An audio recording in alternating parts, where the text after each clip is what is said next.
هنكمل شرح برنامج VN، برنامج المونتاج. عندي تولز. اول تولز عندي هي الفلتر. لو عاوزة اغير من الوان الباك جراوند بدوس عليها. لو عاوزة اغير من الوان الكاركتر اللي عندي لازم ادوس عليها تكون لونها ازرق عشان اقدر ان انا اغيرها. لو عاوزة اغير او اعمل فلتر للباك جراوند بدوس على الباك جراوند بالشكل ده. في فلاتر بتبقى مجانية وفي فلاتر بتبقى لازم ابقى مشتركة في برنامج VN.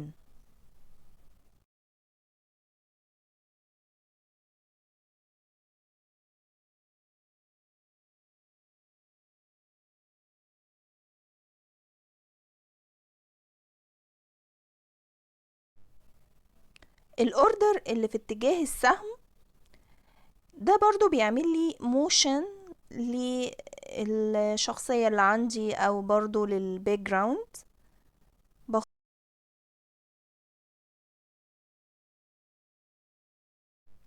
ظاهر عندي بشكل اوضح لما جيت جربته على الكاركتر.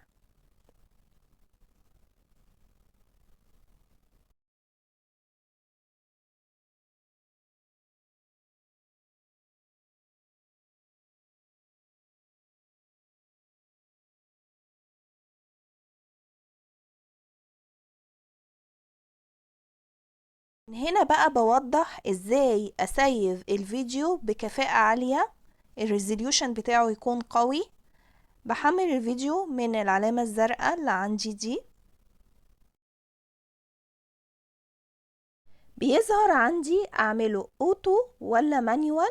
لا، بدوس على المانيوال عشان اقدر اغير من اعدادات البرنامج.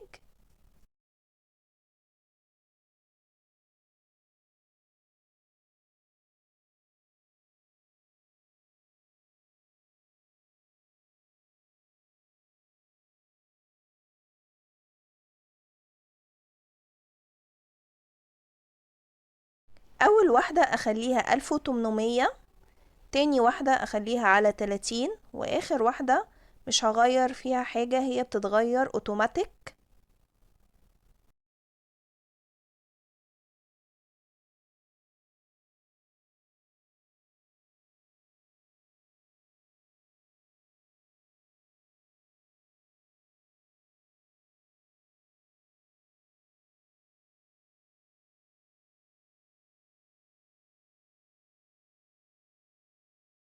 من اوردر كات اوت اقدر ان انا اعمل هايلايت للكاركتر اللي عندي.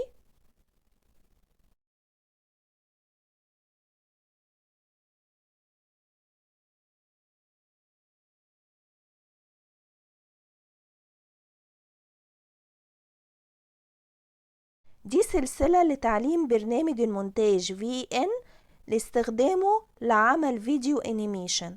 لو عجبك الفيديو دوس لايك واشترك في القناة عشان يوصلك كل جديد. سلام.